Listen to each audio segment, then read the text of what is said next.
কিন্তু এই সম্পদ আল্লাহ বলতেছেন যালিকা মাতাউল হায়াতিদ দুনিয়া। আল্লাহ বলতেছেন তার এই সম্পদ তার পরিণাম থেকে তার পরিণতিকে সামান্যতম আটকাতে পারে নাই। এই সম্পদ আবার যদি ঠিক বিপরীত দুনিয়ার বাতুনি যদি বুঝে কেউ, খুব খেয়াল করে শোনেন, তাইলে আল্লাহ রসুল বলেন ও আমার সাহাবীরা শোনো, পৃথিবীর মানুষ যখন এই পৃথিবীর উপর দিয়ে চলে, এই জমিন তারে ডাক দিয়া দিয়া বলে, যদি নেককার হয় নেক কাজের দিকে যায়, এই জমিন তারে ডাক দিয়া বলে আল্লাহর বান্দা আয় আমার পেটের ভিতরে আয়, আসলে দেখবে কেমন জান্নাত আল্লাহ তোর জন্য আমার পেটের ভিতরে রেখে দিয়েছেন। আর বদখার যখন জমিনের উপর দিয়ে হাঁটে, এই জমিন ডাক দিয়া বলে ও নাফরমান, আমার পিঠের উপরে তুই যা ইচ্ছে তা করছিস, আমার পিঠের উপরে আল্লাহর নাফরমানি করছিস, আর আমার পেটের ভিতরে আয়, আসলে দেখবে কেমন কিরামাপুরা, কেমন যন্ত্রণা, কেমন শাস্তি আল্লাহ তোর জন্য আমার পেটের ভিতরে রেখে দিয়েছে। এই দুনিয়ার বাতুরে যাওয়া যায়, সূরা জিলজাল পড়ো, আল্লাহ রাব্বুল আলামিন বলেন ইয়াউমাইযিন তুহাদ্দিসু আখবারাহা বিআন্না রাব্বাকা আওহা লাহা। সুবহানাল্লাহ। ইয়াউমাইযিন তুহাদ্দিসু আখবারাহা বিআন্না রাব্বাকা আওহা লাহা। সেই দিন জমিন তার খবর পরিবেশন শুরু করবে, কেননা তার রব তাকে সুইচ অন করে দিবেন, ইশারা করে দিবেন, যার কারণে এই পৃথিবী কথা বলা শুরু করবে। ডাক দিয়া বলবে অমুক চোরা, অমুক লুটেরা, অমুক জালিম, অমুক প্রতারক, অমুক চোর, অমুক জিনাকার, এইভাবে ডাক দিয়া দিয়া নাম করে ধরে ডাকা শুরু হবে। আমার ভাইরা, রসুলের হাদিস আর কোরআন পড়লে দুনিয়ার বাতুনি বোঝা যায়। তাইলে বোঝা গেল এই দুনিয়ার পিঠের উপরে আমার ঘর, আর দুনিয়ার পেটের ভিতরে আমার খবর। ঠিক না? বলেন ঠিক না? তুমি সত্তলা দালান বানাও আর বিশাল জমিদারি খরিদ করো রে ভাই, সব কিছু তোমার খবরের উপরে, তোমার হাজার হাজার একর জমির জমিদারি আর তোমার 7 তলা বিল্ডিং, এই সব কিছু তোমার খবরের উপরে, কিন্তু তোমার বাড়ি হবে মাত্র 3.5 হাত আর 2.5 হাত একটা জায়গা। ঠিক না? আমার বন্ধুগণ, আমার ভাইরা, এই জন্য কবি বলেন কহা বুলবুল কোলে যায় চমন সে আশিয়ানা अपना पड़े गिरसत हजार अफसोस ना होगा बाग बापना, हुई जब बाग से रुखसत कहाँ रो रो के यहाँ किस्मत लिखा था कि यूं फसल गुल में छोड़ो आशियाना अपना,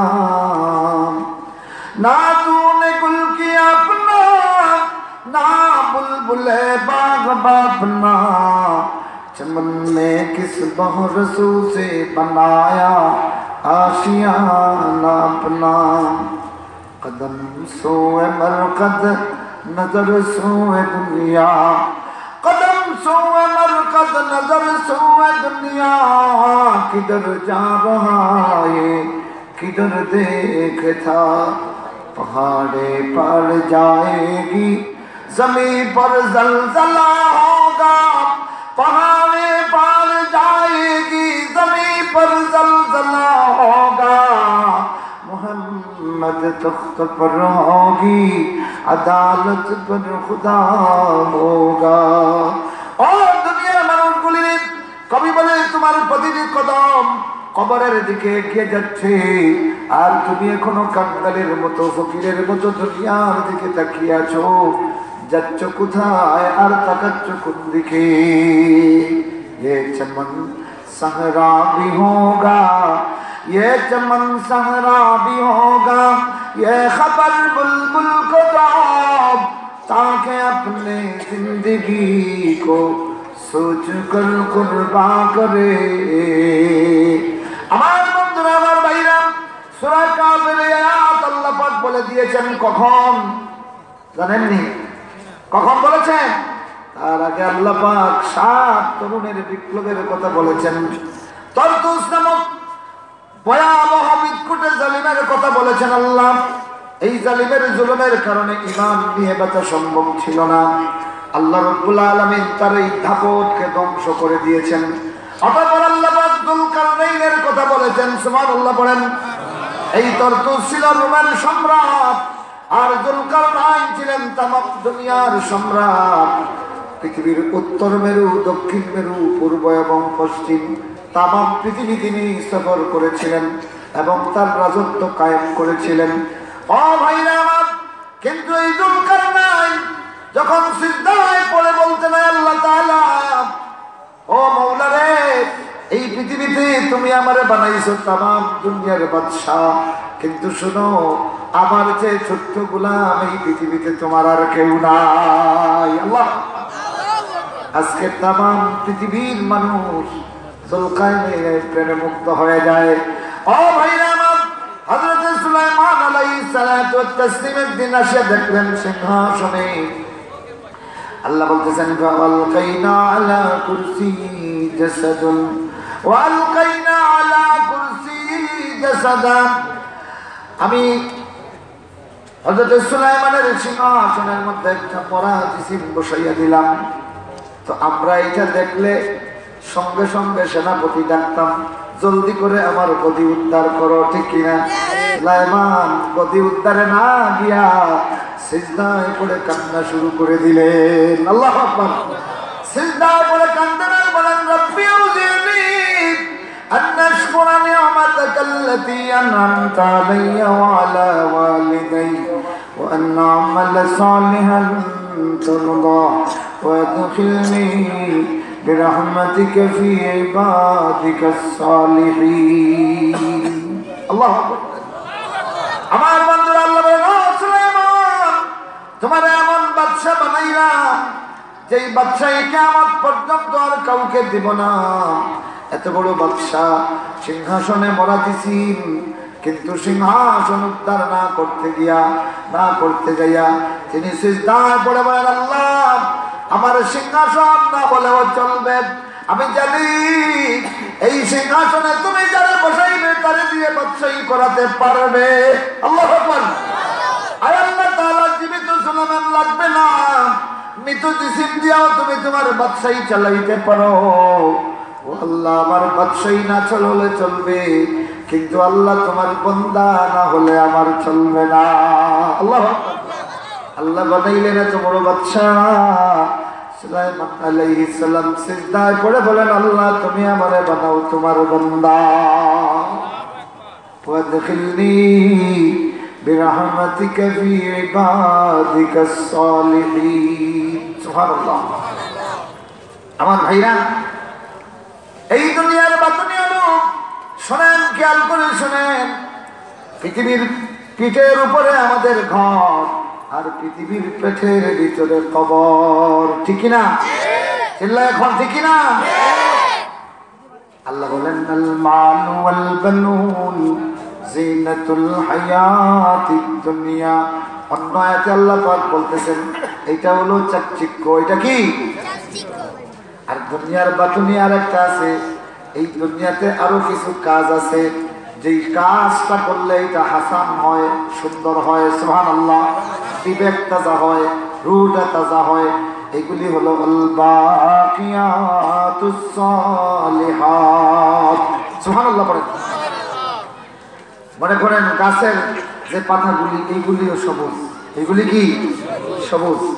আর ঘরের মধ্যে যে সবুজ রং দেওয়া হয়, এইটাও সবুজ, কিন্তু ঘরেরটা হলো জিনা আর গাছেরটা হলো হাসানা। সুবহানাল্লাহ বলেন। কেন?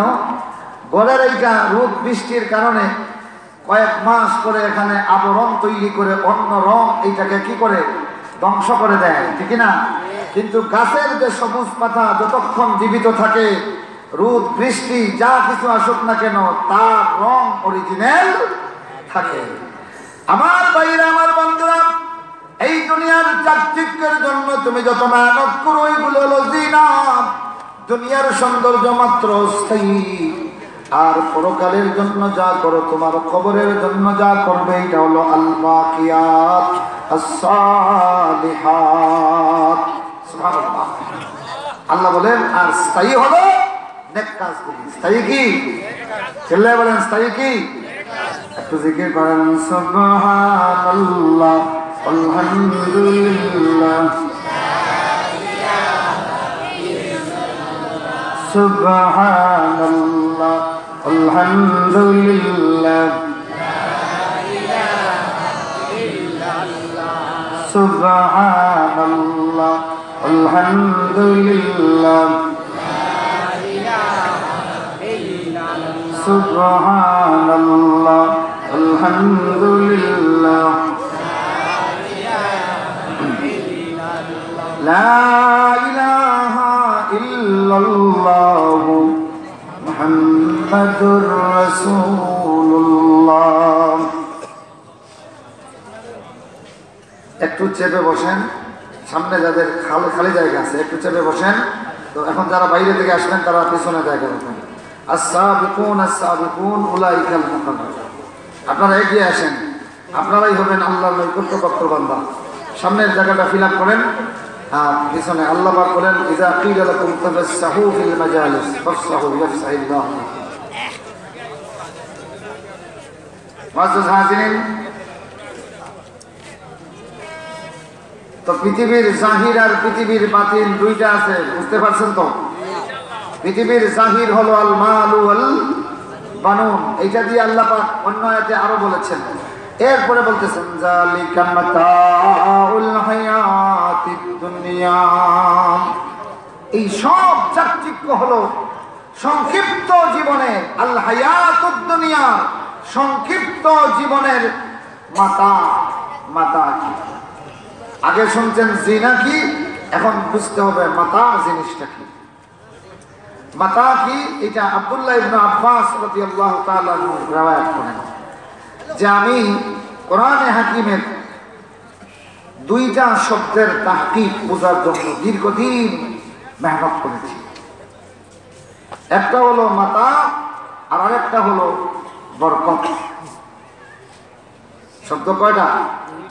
দুইটা। আব্দুল্লাহ ইবনে আব্বাস উম্মতের সবচেয়ে বড় পণ্ডিত আলিম।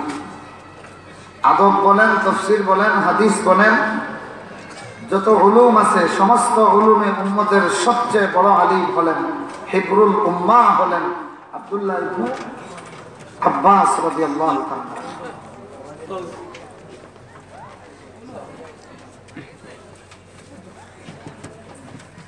আব্দুল্লাহ ইবনে আব্বাস রাদিয়াল্লাহু তাআলা এই ছাত্ররা, যে কোনো স্কুল কলেজ মাদ্রাসার ছাত্ররা খেয়াল করে শোনো, ইলম কিভাবে তলব করতে হয়। ইবনে আব্বাস রাদিয়াল্লাহু তাআলা বলেন কোরআন মজিদের দুইটা শব্দ আমি দীর্ঘ মেহনত করে বুঝেছি। একটা শব্দ হলো মাতাউন আর একটা হলো বারাকাতুন। মনে থাকবে? বরকত কই না? এই বরকত শব্দ আর মাতা শব্দের মানা। তো তিনি বলেন আমি এই শব্দ দুইটির তাহকিক লুগাত বারবার স্টাডি করি। একদিন সফর করছি, একটা পাহাড়ি অঞ্চলের কাছ দিয়ে যাচ্ছি, তখন দেখলাম এক বেদুইন পল্লী এলাকার এক মহিলা তার ছোট্ট বালককে ধমকাচ্ছে আর বলতেছে আইনাল মাতা, আইনাল মাতা। ইবনে আব্বাস রাদিয়াল্লাহু তাআলা যখনই শুনলেন এই মহিলা তার বাচ্চাকে তালাশ করতেছে, মাতা কোথায়, মাতা কোথায়, তখন তিনি বুঝলেন যে আজকে আমি বুঝবো যে মাতা জিনিসটা কি। কেননা প্রত্যেকটা ভাষার রুট হলো, প্রতিটি ভাষার শিকড় হলো তার গ্রাম, গ্রামের মহিলা, গ্রামের মা, এদের থেকেই ভাষার মূল শিকড়, মূল গাছ জন্ম লাভ করে। এই জন্য প্রতিটি ভাষার মূল অর্থ জানতে হলে মানুষের আঞ্চলিক ভাষা, মানুষের মূল ভাষায় যাওয়া হয়। তিনি তখন তাড়াতাড়ি হাঁটাহাঁটি করে গেলেন, গিয়ে এই বাচ্চা তখন বলতেছে ইয়া উম্মাতা, আমার শ্রদ্ধাসম্পদ মা, কদ জাআকাল বুন, ইতিমধ্যে আপনি এখান থেকে যাওয়ার পরে ইতিমধ্যে একটা কুত্তা এসেছে। ও আখাযাল মাতা, আর এই মাথাটা মুখ দিয়ে ঝাপটা দিয়ে ধরেছে। ফাতাবারাকা, এরপরে পিছনের দিকে টিলা দেখাইয়া বলল ফাতাবারাকা। আব্দুল্লাহ ইবনে আব্বাস বলেন, আল্লাহ তোমার হাজারো শুকরিয়া যে দুই শব্দের জন্য আমি বছরের পর বছর খুঁজতেছি, আজকে দুই শব্দের তাফসীর পেয়ে গেছি। সুবহানাল্লাহ। ইলমু আদা পেশ রব্বুল আলামিন, ইলমু আদা পেশ রব্বুল আলামিন, কোরআনত মুনদরাদর ইয়াউমুদ্দিন। ইলম হলো আল্লাহর পেশ, আল্লাহর দান। রাত দিন এইটার পিছনে লাগিয়ে থাকতে হয়। স্কুল কলেজ মাদ্রাসার ছাত্রগুলি, তামাম পৃথিবীর শ্রেষ্ঠ পণ্ডিত ইবনে আব্বাস রাদিয়াল্লাহু তাআলা বেদুন মহিলার কাছ থেকে দুইটা শব্দের তর্জমা বুঝলেন। সুবহানাল্লাহ। ঘটনা হলো তিনি গিয়ে দেখলেন এখানে কিছু হান্ডি পাতিল, তসলাও হইল। আপনারা তসলা হইল, ভাত তরকারির তসলা, হ্যাঁ, কানাই কাটেও তসলা হইল। দেখো তসলা হইল না, আমি তো এই এলাকায় জাগির খাইছি, আমি চিনি না। হান্ডি ডেক তসলা, গিয়ে দেখলেন যে এই যে খাবারের তসলা। তখন তিনি বুঝলেন যে এই যে খাবারের হান্ডি বাসন পরিষ্কার করা হয় যেটারে দিয়া, এইটারে আঞ্চলিক ভাষায় কয় না লুড়া। আপনারাও তো লুড়া বলেন না, লুড়া। এখন না বার হয়েছে কেবার মাছ কাবার, মূল নাম কি? বেটায় কইছিল শুনলাম খালি এখন বিয়াত সালাদ খান, সালাদ খান। গিয়া দেখি খাসা পাঁচগুলোর চাকরি, শুনলাম খালি রুশ রুশ। গিয়া দেখি মুরব্বীরা তো কেবার বলেন আর যাই বলেন, আসলে এটা লুড়া। এটা কি? তো তিনি বুঝলেন যে এই মাতা শব্দের অর্থ হলো লুড়া, যেটা দিয়া হান্ডি বাসন তসলা মহিলারা পরিষ্কার করে। তো এইটা পরিষ্কার করিয়া এই লুড়াটারে মহিলারা কোথায় রাখে? সন্দুকনি, কথা কন না, বরং যেখানে পরিষ্কার করে এটা মারি এখানে রেখে আসে। ইবনে আব্বাস রাদিয়াল্লাহু তাআলা তখন বুঝলেন, আল্লাহ বুঝতে পারলাম কেন তুমি দুনিয়ার সোনা দানা, দুনিয়ার বাড়িঘর সব কিছুকে তুমি কেন মাতা বলেছো। এই দুনিয়ার জমিদারি, এই দুনিয়ার গাড়ি বাড়ি, এই দুনিয়ার সব কিছু ছাড়িয়া মানুষ একাকী কবরে যায়। যেই দিন দুনিয়া শেষ, সেই দিন দুনিয়ার যাবতীয় সব কিছু দুনিয়াতে রাখিয়া যাওয়া লাগে। যার কারণে আল্লাহ সব কিছুকে মাতা বলেছেন। যেমনি হান্ডি বাসন পরিষ্কার করার লোড়াটা যেখানে পরিষ্কার করা হয় সেখানে রেখে আসা হয়। ও ভাইরা আমার, আল্লাহ বলেন আল মালুল বানুন জিনাতুল হায়াতিদ দুনিয়া, ঠিক না? আমার ভাইরা, আমার বন্ধুরা, এই জন্য একজন কবি বলেন, ক্যা সমন লায়া মুসাফির, ক্যা সমন লায়া মুসাফির, সফর তেরা হ্যায় বাঈদ, রঙ কি দুনিয়া মে কিশতি মৌজ তুফান হ্যায় মজিদ। এলে বোঝা গেল এই দুনিয়ার সম্পদ সন্তান সব কিছু হলো দুনিয়ার জিনা। এইটা 2 দিনের চাকচিক্য, যতদিন দুনিয়া ততদিন। আর কিয়ামতের দিন কাজে লাগবে যেটা হাসান, যেটা কি হাসান। জিনত কিয়ামতে কোনো কাজে লাগবে না। এইটা বুঝতে হলে কোরআন শরীফের আরেকটা আয়াত আপনাদেরকে শোনাবো, যেটা আল্লাহ নাযিল করেছেন সূরা তাহা। কখন? ফেরাউনকে মুসা আলাইহিস সালাম দাওয়াত দেওয়ার পরে তিনি কি বলেছিলেন? এইটা সুবহানাল্লাহ। মিনহা খালাকনাকুম ওয়া ফিহা নুঈদুকুম ওয়া মিনহা নুখরিজুকুম তারাতান উখরা। আমরা মনে করি এটা খবরের দোয়া, এটা খালি মরার উপরে পড়তাম নাকি? তা অনেকটা ওরকম নাই যে এটা তো খালি খবরও গিয়ে আনলে, কিন্তু আসলে এটা জিতটা ফেরাউন রে আল্লাহ শোনাইছেন। সুবহানাল্লাহ। ও ভাইরা আমার, তোমার লাশ কবরে রাখার পরে তোমার লাশের উপরে এটা পড়ার আগে তোমার লাশ দুনিয়াতে জীবিত থাকতে তোমার জন্য এটা গ্রহণ করো। আমার ভাইরা, আল্লাহ রাব্বুল আলামিন মুসারে দিয়ে ফেরাউন দাওয়াত দেওয়াইলা। এই ফেরাউনের দাওয়াত দেওয়ার পরে তকব্বুরি করলো। আল্লাহ রাব্বুল আলামিন এইবার মুসারে দিয়ে বলাইয়া দিলেন, মিনহা খালাকনাকুম ওয়া ফিহা নুঈদুকুম ওয়া মিনহা নুখরিজুকুম তারাতান উখরা। তাইলে এই আয়াত মরা ফেরাউনের না জিন্দা ফেরাউনের? চিল্লা এখন, মরা ফেরাউনের জন্য না জিন্দা? মরা মুমিনের জন্য না জীবিত মুমিনের জন্য?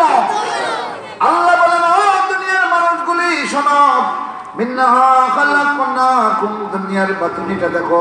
এই আয়াতের মাধ্যমে আল্লাহ দুনিয়ার বাতুনি দেখিয়ে দিচ্ছেন, এই জমিন থেকে আমরা তোমাদেরকে সৃষ্টি করেছি। ফিহা নুঈদুকুম, তথা আবার তোমাদেরকে আমরা ফিরিয়ে নিব। মিনহা নুখরিজুকুম তারাতান উখরা, আবার এই জমিন থেকে অন্যবার তোমাদেরকে উঠাবো, শেষবারের মতো উঠাবো, এরপরে আর মউত হবে না। আল্লাহু আকবার। তো মানুষ পৃথিবীতে আসলাম আমরা কিভাবে? মিনহা খালাকনা, মাটি থেকে সৃষ্টি করেছেন। মায়ের গর্ভ হইয়া আসলাম দুনিয়াতে, ঠিক কিনা? আবার দুনিয়া থেকে মাটির গর্ভে, ঠিক কিনা? আবার মাটির গর্ভ থেকে খালাস হবে। ওয়ানুফিখা ফিস-সূর ফাইযা হুম মিনাল আজদাসি ইলা রাব্বিহিম ইয়ানসিলুন, সিংহায় ফুৎকার দেওয়া হবে। তৎক্ষণাৎ আজদাস থেকে, কবর সমূহ থেকে মানুষ দলে দলে উঠিয়া তাদের রবের দিকে দৌড়ানো শুরু করবে। আল্লাহু আকবার। এখানে তিনটা জিনিস, একটা হলো মায়ের গর্ভ থেকে আল হায়াতুদ দুনিয়া, মায়ের গর্ভ থেকে কোথায়? দুনিয়া, পৃথিবীতে। আবার পৃথিবী থেকে আরেকটা গর্ভে ঢুকে যাব, সেটা হলো মাটির গর্ভ। সেটা কি? তো মাটি থেকে এসেছিলাম মায়ের গর্ভে, আবার মাটির উপর থেকে মাটির গর্ভে, আবার মাটির গর্ভ থেকে উঠবো। فإنما هي زجرة واحدة فإذا هم بالساهرة। দুনিয়ার কাফিরগুলি বলে, يقولون إنا لمردودون في الحافرة أإذا كنا عظاما نخرة قالوا تلك إذا كرة خاسرة فإنما هي زجرة واحدة। এরা বলে, আবার কি কবরে আমরা কি জীবিত হয়ে যাব? আমাদের হাড্ডিগুলি টুকরো টুকরো হয়ে চূর্ণ বিচূর্ণ হয়ে মাটির সঙ্গে একাকার হয়ে যাবে, এরপরেও কি আবার জীবিত হব নাকি? আল্লাহ বলেন, ফাইন্নামা হিয়া যাজরাতুন ওয়াহিদা। এইটা ও বান্দারে তোর কাছে কঠিন লাগতেছে, আর আল্লাহ বলেন এটা একটা ঝাঁকুনি মাত্র। একটা ঝাঁকুনি দেওয়া হবে চালনির মতো, চালনিকে ঝাঁকুনি দিলে পরে যেমনি ভারী ভারী জিনিস নিচের থেকে উপরে উঠে, উপরের জিনিসটা নিচে যায়, তেমনি একটা ঝাঁকুনি দেওয়া হবে। তামাম পৃথিবী খবরস্থ সবগুলি মানুষকে উপরে উদ্গীরণ করবে। তৎক্ষণাৎ উন্মুক্ত একটা প্রান্তরে তারা উপস্থিত হবে। কেমন প্রান্তরটা হবে? আল্লাহ নবী বলেন, ইয়াশারুন্নাসু ইয়াউমাল কিয়ামাতি উফাতান উরাতা। কিয়ামতের ময়দানে তামাম পৃথিবীর মানুষকে একত্রিত করা হবে, পায়ে জুতা নাই, শরীরে জামা নাই। আল্লাহু আকবার। আল্লাহ নবী মসজিদে নববীতে বয়ান দিচ্ছেন, বয়ান দিয়ে বলছেন, আমার সাহাবীরা, জুতোবিহীন, ছাতাবিহীন, জামাবিহীন তোমাদেরকে কিয়ামতের ময়দানে একত্রিত করা হবে। পায়ের নিচে যে জমি থাকবে, একটা উত্তপ্ত কড়াইয়ের উপরে রুটিরে তা দিতে দিতে এইটা উত্তপ্ত হয়ে যেমনি তামাটে রং ধারণ করে, আল্লাহর জমিনটা তখন উত্তপ্ত হওয়ার কারণে এইরকম তামাটে হয়ে যাবে। আল্লাহ সাহাবীরা জমিনে পা রাখার সাথে সাথে মানুষের চর্বিগুলি গলিয়া গলিয়া কান দিয়া নাক দিয়া বের হওয়া শুরু হবে। ঘামের সমুদ্রে মানুষ হাঁটুডুবু খাবে। সাহাবায়ে কেরাম বলেন, ইয়া রাসূলুল্লাহ, এই অবস্থায় কতদিন? আল্লাহ নবী বলেন, কানা ইয়াওমান ফিহি ইয়াউমিন কানা মিকদারুহু 50,000 সানা। সেই দিনের মিকদার হবে পৃথিবীর হিসাব অনুযায়ী 50,000 বছর। আল্লাহু আকবার। সাহাবায়ে কেরাম তখন কান্না শুরু করে দিয়েছেন, আয়েশা সিদ্দিকা রাদিয়াল্লাহু তাআলা জানালার কাছে ছিলেন, জানালার কাছে কান পাতিয়ে পাতিয়ে আল্লাহ রাসূলের এই বয়ান শুনছেন। শুনিয়া শুনিয়া এমন কান্না শুরু করে দিয়েছেন। আল্লাহ রাসূল বয়ান শেষ করিয়া হুজরায় ঢুকলেন। ঢুকিয়া দেখেন হযরত আয়েশা সিদ্দিকা চাদর মোড়া দিয়া মা মরা বাচ্চার মতো ফুফাই ফুফাইয়া কাঁদতেছেন। আল্লাহ নবী বলেন, ওমা ইউবকিকা ইয়া আয়েশা, ও আয়েশা তোমারে কোন জিনিসে কান্দায়? আমি কি কোনো কষ্ট দিয়েছি নাকি? আয়েশা সিদ্দিকা কাঁদতে কাঁদতে আবেগে কথা বলতে পারেন না। আল্লাহ নবী আয়েশা সিদ্দিকাকে জড়াইয়া ধরেন আর তার সিনার উপরে মাথা রাখিয়া বলেন, আয়েশা বলো, আমি মুহাম্মদুর রাসূলুল্লাহ কি কোনো দুঃখ দিয়েছি নাকি? এইরকম কাঁদছো কেন? আয়েশা বললেন, ইয়া রাসূলুল্লাহ, না নবীজি, আপনার আচরণে কান্দি না, কিন্তু একটু আগে মসজিদে নববীতে যে বয়ান দিয়েছেন গো নবীজি, সেই বয়ান শুনিয়া কাঁদতেছি। ও গানকুলের মাগুলি বোনগুলি শোনো, খেয়াল করে শোনো, তোমরা স্টার জ্বলছে দেখিয়া রাত পুয়াইয়া দাও, হাসতে হাসতে তোমাদের জিন্দগিটা শেষ করে দিচ্ছ। এই উম্মতের সর্বশ্রেষ্ঠ রানী আয়েশা সিদ্দিকা রাদিয়াল্লাহু তাআলা আনহা আল্লাহ রাসূলের সামান্য বয়ান শুনিয়া এমন কান্না শুরু করে দিলেন। আল্লাহ নবী পিঠে হাত দিয়া বলেন, আয়েশা চিন্তা করিও না, আল্লাহর জাহান্নামের আগুনের কিয়ামতের বয়ান শুনিয়া এইভাবে যারা কান্দে তাদের চোখের পানি চোখ বাইয়া গালে আসার আগে আল্লাহ তাদের জন্য ব্যবস্থা করে দেয়। সাহাবায়ে কেরাম কান্না শুরু করে দিলেন আর বললেন, ইয়া রাসূলুল্লাহ, কাইফা নাহশুরু ইয়াওমাল কিয়ামাহ ও কাইফা নামজি। ওগো নবী, 50,000 বছর এমন উত্তপ্ত ময়দানে কিভাবে কাটাবো? আল্লাহ নবী তখন কসম করে একটা সুসংবাদ দিলেন। সন্তানে কারা সন্তান থেকে হাত তুলো?